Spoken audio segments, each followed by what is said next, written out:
So today I'm going to be working on the intercooler. First I had to remove the bumper, not too bad on these, just a couple screws on the bottom of it and then over there by the wheel wells.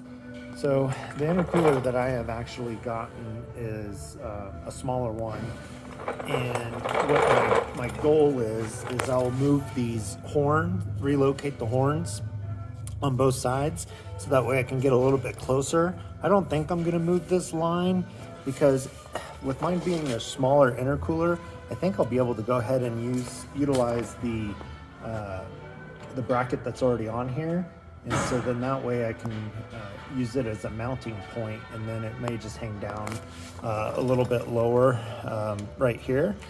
So I'm going to go ahead and remove those horns, just a couple 10 millimeters on each one, and then I'll see what the intercooler looks like sitting up there. So I went ahead and I put the intercooler up, and I tried to do the center as best as I could on the bottom here based off of this bolt. I just used the paint pen down there.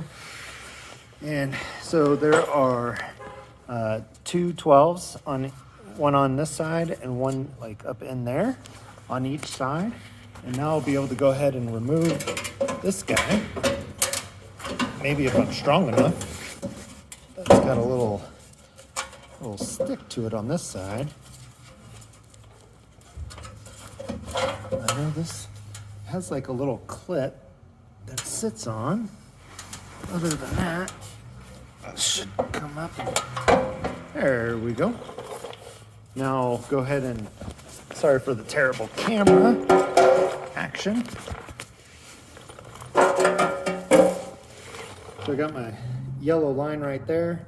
So I tried marking a line like across here. You can kind of see where I wiped the dirt. I'm going to use this kind of as a template line. So I know the intercooler front portion of it will sit here. This way I can set it on the bench and work on it a little bit easier. So what I'll do is I'll drill holes on the top side of it in order to run bolts into the intercooler to hold it down, and I'll use a couple washers, and then that will support the top of it, and then I'll make some bracketing for the bottom. All right, so I got all my measurements on there, and then luckily it has these little openings. So I was able just to go ahead and drill a hole. I'm gonna get and be able to thread into the fittings of the intercooler rather. So, and then we'll build some brackets on the bottom. So same thing on the other side, and got that cinched down. And now we'll go ahead and get it fitted up to the car. All right, so we got it bolted back onto the car. Plenty of clearance on the back side here. So, like I mentioned, we'll make some brackets that come off of the bottom here, and then that way it holds it secure so it's not just bouncing around on the top.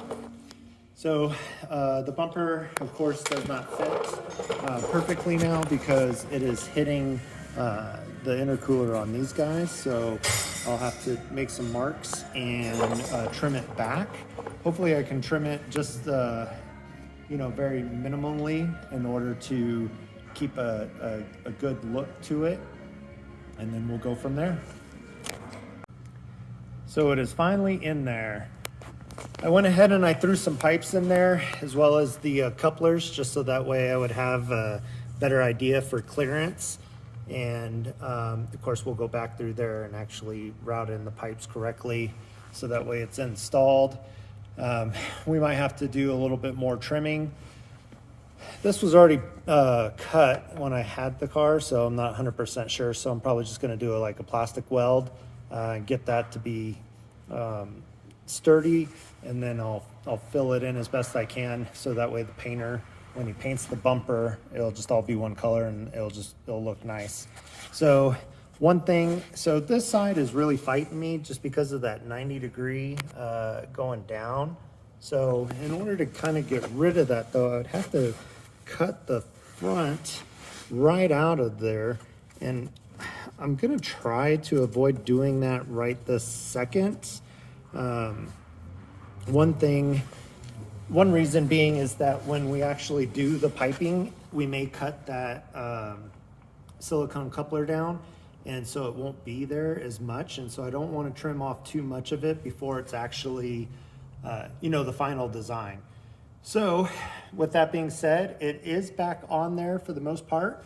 So now I just need to get the intercooler piping done. I still need to wire in the coil, the external coil. I just need to get a bracket for it, and then it will be ready for a base map